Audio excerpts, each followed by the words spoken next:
ঘড়ির কাঁটা তখন ৩টা ১৮। ঢাকা শহর গভীর নিদ্রায়। পুলিশ হেডকোয়ার্টারের করিডোরগুলো যেন ধোঁয়াটে এক শূন্যতা জড়িয়ে আছে। চারপাশে নিস্তব্ধতা। মাঝে মাঝে কোথাও একটা বাতির নিচে পতঙ্গ ঘোরার শব্দ, দূরে কোনো ট্রাফিক সিগন্যালে হালকা হর্ন। কমিশনার তাহমিদ ইকবাল নিজের ডেস্কের কাচের ওপাশে দাঁড়িয়ে জানালার বাইরে তাকিয়ে আছেন। অন্ধকার শহর যেন হঠাৎ করেই এক ভারী বোঝা হয়ে এসেছে তার ঘাড়ে। তিনি পেছন ফিরে তাকালেন সাইমনের দিকে। সাইমন নিঃশব্দে দাঁড়িয়ে আছে, এক হাতে রিভলভার বেল্ট ধরে আছে, আর এক হাতে তার বিয়ের সাদা ফাইল। নাফিসা একপাশে বসে, মাথা নিচু, কাঁধ দুটো ঝিমিয়ে পড়েছে। মনে হচ্ছে এই ছোট শরীরে আর কোনো শক্তি অবশিষ্ট নেই। সাইমন আস্তে বলল, এই বিয়েটা বাতিল করতে হবে। নাফিসার চোখ একবার কেঁপে উঠল, তার বুকের ভেতর এক যন্ত্রণা শুরু হলো। মনে হলো কথাটাতে মাত্র কিছু শব্দের কথা। নাফিসার বুকে কেন জানি অজানা ভয় লেগে আছে। যে বিয়েটার কোনো মানেই হয় না, সেটা নিয়েই এত কেন ভাবছে সে জানে না। তার এইটুকু বয়সে সে অনেক কিছু দেখে ফেলেছে। আইনের ভাষায় ওটা কোনো বিয়েই না। 18 বছরের নিচে কোনো বিয়ে বাংলাদেশে অবৈধ। ওর বয়স 14। এটা তো আপনি নিজেই শুনলেন। আমরা চাইলে তখনই মামলা করে দিতে পারতাম তন্দ্রাদের নামে, কিন্তু তখন জানতাম না। পরিস্থিতিকে দোষ দেয়া যায় না। এখন যা করতে হবে সেটা হচ্ছে এই মেয়েটাকে সুরক্ষিত রাখা এবং এই বিয়ের সমস্ত দলিল বাতিল করে দেওয়া। নাফিসার গলা আবার ফেটে উঠল। না প্লিজ, আবার সেই ঘরে পাঠাবেন না আমাকে। আমি আর ফিরতে চাই না। আমি থাকবো যেখানেই আপনারা রাখবেন, কিন্তু মামির কাছে না। সে হঠাৎ চেয়ার থেকে উঠে দাঁড়িয়ে সাইমনের দিকে তাকায়। তার কণ্ঠে অসহায়তা, কিন্তু দৃষ্টিতে সাহসের শেষ ধ্বংসাবশেষ। আপনি যা আমাকে বলেছিলেন কেউ জোর করবে আপনি না আমাকে বলেছিলেন কেউ জোর করবে না। এখন কি আপনি আমাকে আবার সেই দোজখে পাঠিয়ে দিবেন? সাইমন কিছু বলল না, ঠোঁট চেপে তাকিয়ে রইল মেয়েটির দিকে।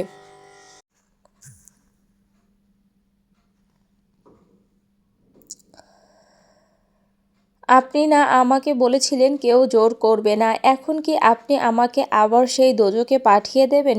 সাইমন কিছু বলল না, ঠোঁট চেপে তাকিয়ে রইল মেয়েটির দিকে। কমিশনার তাহমিদ ইকবাল একটা ঢোক গিলে বলল, আইনিভাবে না মানো, কিন্তু আমাদের ইসলাম অনুযায়ী এই বিয়েটা কিন্তু তোমার স্ত্রী। এই মেয়েটা কিন্তু তোমার স্ত্রী। এখন তুমি না মানলেও আমি বলি কি, আমি চাই ওকে তত্ত্বাবধানে রাখা হোক। ওর সঙ্গে কোনো বৈবাহিক সম্পর্ক রাখতে হবে না।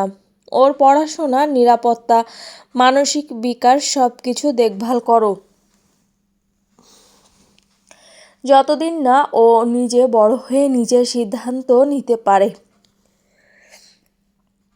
একটা ছোট বাচ্চা ও কি সিদ্ধান্ত নেবে? আপনার বাকি কথাগুলো আমি মানতে পারলেও আমি ওকে বউ হিসাবে মানতে পারবো না, কঠোরভাবে কথাগুলো বলল সাইমন। নাফিসা মাথা নিচু করে আছে। কথাটা শোনা মাত্রই তার দুই চোখ দিয়ে অনবরত পানি পড়তে লাগলো। সাইমন পাশ থেকে ফোনটা তুলে বলল, আমি একটা শিশু সুরক্ষা হোমে যোগাযোগ করছি। ওখানে ওকে কিছুদিনের জন্য রাখা হবে। আমরা তার কেস মিনিস্টার কাছে পাঠাবো। তারপর দেখা যাবে ওকে কোনো সরকারি আশ্রয়ে রাখা যায় কিনা। নাফিসার গলার স্বর খানিক নিচু হলো। আশ্রয় চাই না, আমি শুধু পড়তে চাই, আমি স্কুলে যেতে চাই। এই শব্দটা যেন একটা বুলেটের মতো এসে আঘাত করে সাইমনের বুকের মাঝখানে। সে চোখ বন্ধ করে কিছুক্ষণ দাঁড়িয়ে রইল। কমিশনার তাহমিদ ইকবাল এবং আর একবার বড়সড় ঢোক গিলল। আমি একটা কথা বলতে চাই, তুমি মন দিয়ে শোনো। আগে হাইপার হবে না। তুমি মেয়েটাকে তোমার বাসায় নিয়ে যাও। What, are you serious? আপনার আইডিয়া আছে আপনি কি বলছেন স্যার? আমি আগেই বলেছি তোমাকে। সাইমন, শান্ত হও, আমার পুরো কথাটা শোনো। কোনো হোম বা আশ্রয় কেন্দ্রে না রেখে ওকে তোমার বাসায় নিয়ে যাও। বাসায় ওর পরিচয় দেওয়ার দরকার নেই। তোমার ওয়াইফ কাউকে জানাবে না। তুমি আর আমি ছাড়া আর কেউ জানতে পারবে না। আর আমি রাজীবকেও এই বিষয়ে বাইরে খবর পাস করতে নিষেধ করে দিব। কোনো হোমে কিভাবে থাকবে না থাকবে জানি না, কিন্তু ওকে তোমার বাসায় রেখে দেওয়া বেস্ট হবে। একটা ভালো পরিবারের সাথে মিশতে পারবে। তুমি তো তোমার পরিবারকে চেনো, আর আমি তোমার পরিবারের সবাইকে ভালোভাবে জানি বলে তোমাকে এই ডিসিশন নিতে বলছি। তোমার বাবার মতো ভালো মানুষ, একজন ভালো রাজনীতিবিদ কতজনকে হেল্প করে, সেখানে তো এটা তোমার বউ। স্যার, ও একটা ছোট বাচ্চা, আমার বউ না। ওকে রিল্যাক্স, এত হাইপার হয়েও না। তোমার বউ মানতে হবে না। ওকে বাসায় নিয়ে যাও। বাসায় কেউ কিছু জিজ্ঞেস করলে তখন বলবে তোমার ফ্রেন্ড ওর বোন, তোমার ফ্রেন্ডের বোন। বাবা মা নেই, হঠাৎ তোমার ফ্রেন্ড অ্যাক্সিডেন্টে মারা যাওয়ায় ওর দায়িত্ব তুমি নিয়েছো। আমার বাসায় রাখতাম ওকে, কিন্তু আমার পরিবারের সবাই বাইরে আছে। আমি একা ওকে নিয়ে গিয়ে কি করব? আর তাছাড়াও আমার মনে হয় তোমাদের দুজনের একটু সুযোগ দেওয়া উচিত। সাইমনের মুখের দিকে তাকিয়ে দেখলো একবার মুখের রিয়াকশন চেঞ্জ হচ্ছে ওর। সাথে সাথে কথা ঘুরিয়ে বলল, আমি বলছিলাম ওর একটা ভালো পরিবার দরকার এই মুহূর্তে। ওর পড়াশোনা, নিরাপত্তা, মানসিক বিকাশ সবকিছু দেখভাল, সবকিছুর জন্য। সাইমন এবার চুপ করে রইল। এক মুহূর্ত নীরবতা। ওকে স্যার, আমি রাজি ওকে নিয়ে যেতে। তাহমিদ ইকবালের চোখ জোড়া চিকচিক করে উঠল। মনে হলো কোনো এক যুদ্ধে জয় করেছেন তিনি। নাফিসা চুপচাপ দাঁড়িয়ে আছে। এই রাতে যখন বাইরের পৃথিবী ঘুমিয়ে আছে, তখন একটি শিশুর আত্মা একটু একটু করে মুক্তির পথ খুঁজে নিচ্ছে। এই ঢাকারই গুলশান ২ নাম্বারের এক সড়কের শেষ প্রান্তে দাঁড়িয়ে আছে এক রাজকীয় প্রাসাদ, রাশিদ ভিলা। উঁচু লোহার বিশাল অটোমেটিক গেট, পাশে হাতি সিংহের মূর্তি, কাচের মতো চকচকে পাথরের পথ, বাগানের এক কর্নারে ঝর্ণার মতো সাজানো জলের ফোয়ারা। সবকিছু যেন ইতিহাস আর আধুনিকতার এক মোহময় মিশেল। বাড়ির বাম দিকে ছড়িয়ে আছে ১ একর জায়গা জুড়ে সুবিশাল বাগান। বাড়িটা বাইরে থেকে যতটা বিশাল, ভেতর থেকে তার চেয়েও বেশি মনকাড়া। ভেতরে ঢুকলেই মাথার উপর বিশাল ক্রিস্টাল চ্যান্ডেলিয়ার, পোল্যান্ড থেকে আনা মেঝের মার্বেল দেয়ালে পুরনো রাজনীতি সভার মুহূর্তগুলো ধরে রাখা তেলচিত্র। সবকিছুই রাশিদ পরিবারের ঐতিহ্যের নিদর্শন। এই বাড়ির গোড়াপত্তন করেছিলেন সাইমন রাশিদের প্রপিতামহ সৈয়দ মোজাম্মেল হোসেন রাশিদ। তিনি ছিলেন ব্রিটিশ আমলের প্রথম সারির এক রাজনৈতিক নেতা, যিনি ভারত বিভাগের পর ঢাকায় এসেই এই বাড়ির নির্মাণকাজ শুরু করেন। তারপর তার সন্তান মোস্তাক আহমেদ রাশিদ, সাইমনের দাদা, বাংলাদেশের রাজনীতির এক উজ্জ্বল নাম। তিনি ছিলেন একজন সংসদ সদস্য। তার নীতিবোধ, রুচিবোধ এবং মানবিক গুণাবলীর জন্য সমাদৃত। তার ২ ছেলে, সৈয়দ মাহবুব রাশিদ সাইমনের বাবা, সৈয়দ মঈন রাশিদ সাইমনের চাচা। দুজনেই দেশের রাজনীতিতে শক্তিশালী নাম। মাহবুব রাশিদ বর্তমানে একটি বড় রাজনৈতিক দলে কেন্দ্রীয় নেতার দায়িত্বে আছেন। রাশিদ পরিবারের সবচেয়ে বয়স্ক ও সম্মানীয় সদস্য। বিলকিস আরা রাশিদ, যিনি সাইমনের দাদি, তিনি নিজে একজন প্রাক্তন স্কুল হেডমিস্ট্রেস ছিলেন। আজও তার চোখে মুখে শিক্ষার দীপ্তি ও প্রজ্ঞার জ্যোতি। সাইমন রাশিদ নিজে একজন DSP, deputed superintendent of police. তার রাজনীতি করার কোনো ইচ্ছা না থাকায় এই পেশা বেছে নেয়। তার বাবা এতে অনেক অসন্তুষ্ট তার উপর। তার ছোট ভাইয়ের নাম সাইফান রাশিদ, যিনি বর্তমানে একটি প্রাইভেট ইউনিভার্সিটির ফাইনাল ইয়ারের স্টুডেন্ট। বাবার রাজনীতিতে সে পুরোদমে সাহায্য করে। এক কথায় ছন্নছাড়া টাইপের বাবার ডান হাত। রাশিদ পরিবারের অন্যান্য সদস্যদের মধ্যে রয়েছে ফুফু সাবিনা খালেদা রাশিদ, পরিবারের মেঝ কন্যা। স্বামী মারা গেছে, চট্টগ্রামে বসবাস করেন, কিন্তু বর্তমানে থাকে বেশি বাবার বাসায়। তার 3 সন্তান। রায়হান খালেদ বড় ছেলে, কেবল পড়াশোনা শেষ করে সাইমনদের পারিবারিক বিজনেসে যোগদান দিয়েছেন। সাইমা খালেদ মধ্যম। সাইফান এর ভার্সিটিতেই অনার্স দ্বিতীয় বর্ষে পড়ে। রেদওয়ান খালেদ ছোট ছেলে, ক্লাস 10-এ পড়ে। ছোট চাচা সৈয়দ মঈম রাশেদ, তিনিও রাজনীতি করে আর বড় ভাইকে অনেক সম্মান করে। তার 3 সন্তান। রুহি রাশিদ বড় মেয়ে, সাইফানের সাথে পড়ে। 2 জন সেম এজের। রিশা রাশিদ ছোট মেয়ে, ও ক্লাস 10-এ পড়ে। রাহিল রাশিদ ছেলের বয়স 5 থেকে 6 বছর। 3 জনই দাদি বিলকিস আরা রাশিদের খুব আদরের, কিন্তু বাড়ির বড় সন্তান সাইমন হওয়ায়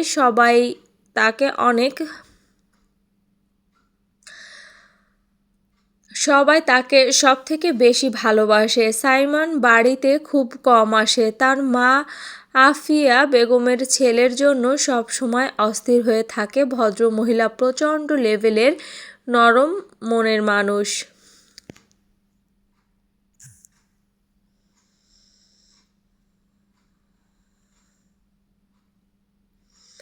সকাল 10:30 বাজে। ঢাকার রাজকীয় বসবাসের অভিজাত ঠিকানা গার্ডেন ভিউ গুলশান 2 এর সেই প্রাসাদতুল্য রাশিদ ভিলা আজ যেন একটু বেশি চঞ্চল। আকাশ নীলচে ধোয়া রঙে রাঙানো, বাতাসে হালকা রজনীগন্ধার ঘ্রাণ। মাঝে মাঝে 2-1টা পাখির ঝটপট ওড়াউড়ি। আজ কোনো এক অজানা কারণে স্কুল কলেজ সব বন্ধ। ফলে রাশিদ ভিলার ছোট বড় সব বাচ্চারা আজ এক ছাদের নিচে, আর মহিলারাও প্রায় সবাই আজ ঘরেই। তবে বাড়ির পুরুষদের অধিকাংশ বাইরে, রাজনীতি, পার্টি মিটিং বা ব্যক্তিগত ব্যবসায়িক ব্যস্ততা। শুধু একজন ছাড়া, সাইফান রাশিদ। রাশিদ ভিলার দোতলার পূর্ব পাশের দৃষ্টিনন্দন শুট ঘরে একটা বিশাল বেডের উপর হয়ে পড়ে আছে সে। ঘরটা এসির ঠান্ডায় জমে আছে। দেয়ালে বড় এলইডি টিভি, পাশে একটা বুকশেলফ, সোফা সেট, আর জানালার কাছে মেরুন পর্দা আধা টেনে রাখা। ঘর যত বড় ঠিক ততটাই এলোমেলো। হাতের কাছে পড়ে থাকা গিটার, 2টো জুতা উল্টো পাল্টা, এক কোণে পড়ে থাকা বই, মোজা, আর বিছানায় ছড়ানো জামা কাপড়ের স্তূপ। এক হাত মাথার নিচে, অন্য হাতে বালিশ চেপে, কানে মুখে বিরক্তির ছায়া। চোখ আধো খোলা, চুলগুলো এলোমেলো। এসির রিমোটটা বালিশের পাশে। এসির মাত্রা 26 থেকে নামিয়ে 20-তে এনেছে। নিজেকে সর্দি লাগানোর চেষ্টা করছে যেন। তার গায়ে একটা ব্ল্যাঙ্কেট মাজা পর্যন্ত। খোঁচা খোঁচা দাড়ি, কপালের ঠিক পাশে সামান্য ঘুমু ঘুমু রাগ। সে ফর্সা, নিখুঁত ফিচার্স, একরকম সিনেম্যাটিক লুক। সবাই বলে সাইফান আর সাইমান দুজনে রাশিদ পরিবারের সবচেয়ে সুদর্শন, কিন্তু সৌন্দর্যের ধরন একদম ভিন্ন। কিন্তু দুই ভাইয়ের হাইট সেমি, প্রায় 6 ফিট এর কাছে দুই ভাইয়ের হাইট। সাইমান শ্যামলা রঙের, গম্ভীর ও তীক্ষ্ণ চেহারা, চোখে ঝলকানো দৃঢ়তা। সাইমান দেখতে একদম বাবার মতো, আর সাইফান যেন এক কবিতার চরিত্র। ছেলে হিসাবে একটু বেশি ফর্সা, চোখ আর একটু বেশি আলসেমি। তার মা আফিয়া বেগমের মতো দেখতে সবাই বলে। তখনই ঠক ঠক ঠক বলে বাইরে থেকে দরজায় ঘন ঘন বাড়ি পড়ছে। সাইফান বালিশটা কানের উপর চেপে ধরে গড়িয়ে পড়ল। কে রে বাল, সাত সকালে চিল্লাইতেছিস কেন?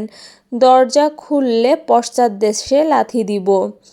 দরজার ওপাশে কেউ কোমরে হাত দিয়ে দাঁড়িয়ে। রিশা, মুখে বিরক্তির ছায়া, চোখে রাগ। এখন সাত সকাল না ভাইজান, 10:30 বাজে। বড় আব্বু ডাকতেছে, নিচে যেতে বলেছে। না গেলে খবর আছে তোমার। ধুর বাল, ঘুমের 12টা বাজায় দিলি শুটকি একটা। এই তুমি আবার আমাকে শুটকি বললে? আমি বড় আব্বুকে বলে দেব, ধলা বিড়াল কোথাকার, বলে মুখ ভেঙচি দিয়ে নিচে চলে গেল। হেলে দুলে উঠে বেড ছেড়ে নেমে পড়ল সে। পরনে শুধু একটা 3/4 প্যান্ট, যা দেখে মনে হচ্ছে আর কিছুক্ষণ পর বিপদসীমা অতিক্রম করবে। ঘুমটুম ঝেড়ে বাথরুমে ঢুকলো। ফ্রেশ হয়ে বেরিয়ে এসে গায়ে চাপলো একটা হালকা গ্রে কালারের শার্ট। শার্টের প্রথম 3টা বোতাম খোলা, ভেতর থেকে সাদা গেঞ্জির একটু দেখা যায়, সাথে কালো ডেনিম আর ম্যাচিং করে স্লিকান্স। চুল এলোমেলো করেই জেল ছাড়াই ঝটপট এক সাইডে ঠেলে স্টাইল করলো। নিজেকে একবার আয়নায় দেখে হালকা চুমুক দিয়ে বলল, ওহ বাবা, এই জন্মে আমি যদি নিজের প্রেমে না পড়ি তাহলে আর কে পড়বে? আমার সতীন ও আমায় দেখে প্রেমে পড়ে যাবে। একদম প্যাকেট করে নেমে এলো নিচে। ডাইনিং টেবিলের পাশে ঢুকেই গলা ফাটিয়ে বলে উঠল, আম্মু নাস্তা দাও তো তাড়াতাড়ি, ক্ষুধায় পেছনে ঢুকে গেছে। সেখানেই বসে আছে রাশেদ ভিলার মহিলারা, বিলকিস আরা, রাশেদ দাদি। এক হাতে রাহিলকে কোলে নিয়ে বসা আফিয়া বেগম, সাইমানের মা। কিচেন থেকে এসে ছেলের সামনে প্লেট রাখলেন ইমা বেগম। ছোট আব্বু ইমা বেগম, ছোট আব্বু সোফায় বসে আছেন, হাতে কফির মগ। রুহি, রিশা সবার যার যার মতো মোবাইল, পত্রিকা বা ফ্রুট সালাদ নিয়ে ব্যস্ত। আর ওর ফুপিরা সবাই চট্টগ্রাম গেছে। রাহিল, ছোট দুষ্টু ছেলে, দাদির কোলের উপর হেলান দিয়ে বসে আছে। টেবিলের দিকে এগিয়ে না গিয়ে সোফার উপর বসে থাকা রিশার ঘাড়টা ধরে নিচু করে কান টেনে বলল, এই শুটকি সইরা কি বলে এলি? এই শুটকি সাইরা কি বলে এলি তুই বল এবার আমার সামনে? খুব বার বেড়েছিস তাই না, ওই চশমার সাথে মিশে? রিশা গলা ফাটিয়ে চিল্লিয়ে উঠল, বড় আব্বু ও বড় আব্বু বাঁচাও আমাকে, বাবা ছেড়ে দে ওকে, বাচ্চা মেয়ে, ওর সাথে এমন করিস না। সাইফান রিশাকে ছেড়ে দিল, ওকে ঘাটালো না আর ছোট আম্মুর দিকে তাকিয়ে বলল, ছোট আম্মু তোমার মেয়ে অনেক বাচাল হয়ে গেছে আজকাল, যার তার সাথে মেশে। ইমা বেগমের কোনো ভাবান্তর নেই, সব সময় এরা এমন করতেই থাকে, মানা করলেও শোনে না। রিশা ঘাড়ের এক হাত দিয়ে ম্যাসাজ করছে তো অন্য হাত দিয়ে কান, আর বিড়বিড় করে বকছে, ধলা বিলাই কোথাকার, আমি কার সাথে মিশবো না মিশবো তোর বলতে হবে? বড় আব্বুকে বলবো আমি, এখানে কেউ আমার কথা শোনে না বলে বড় বোনের কোলে মাথা দিয়ে গুজে পড়ল। সাইফান এক হাত দিয়ে নিজের চুল ব্রাশ করতে করতে খাবার টেবিলে গিয়ে একটা চেয়ার টেনে বসলো। আফিয়া বেগম মাথায় হাত রেখে বললেন, তাড়াতাড়ি খা বাবা, তারপর একটু কাজটা করে দে না আমার। তোকে না বললে কাকে বলবো? তোর আব্বু আরে আম্মু শুরু করলে আবার মাথায় হাত বুলিয়ে আমার দিয়ে সব কাজ করাইয়ে নাও, শুধু আমি উপকার করে যাই সবার, এইটা কিন্তু চলবে না। আফিয়া বেগম মুচকি হেসে ছেলের মাথায় আবারও হাত বুলিয়ে দিলেন, বললেন, আব্বু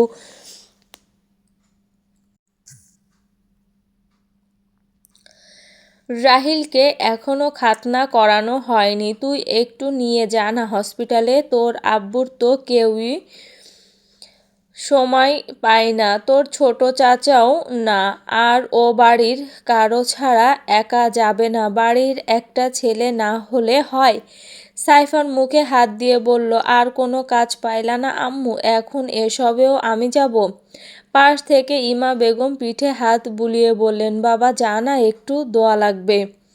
ধুর, তোমরা শুধু ইমোশনালি ব্ল্যাকমেল করো, আমার উইক পয়েন্টটা জানো বলেই সবাই আমাকে দিয়ে কাজ আদায় করো। ঠিক আছে মা, মানুষদের কথার অবাধ্য হতে পারি না, নিয়ে যাব একটু পরে। সেই মুহূর্তে চোখে পড়ল ছোট্ট রাহিলকে, সে দাদির গায়ে মুখ গুজে বসে আছে, পা দুল ঝুলছে, মুখে খুনসুটি হাসি। সাইফান হালকা হাঁটতে হাঁটতে গিয়ে ওর পাশে বসে পড়ল, ঠোঁটে শয়তানি হাসি। কি রে, তোর নাকি সব থেকে মূল্যবান সম্পদকে কেটে দেবে বলে ওর গাল টিপে দিল, তারপর রিশার দিকে তাকিয়ে বলল, এই শুটকি, আমার গিটারটা নিয়ে আয় তো, ওর সম্পদ কেটে দেওয়ার আগে একটা গান শোনানো তো যাক।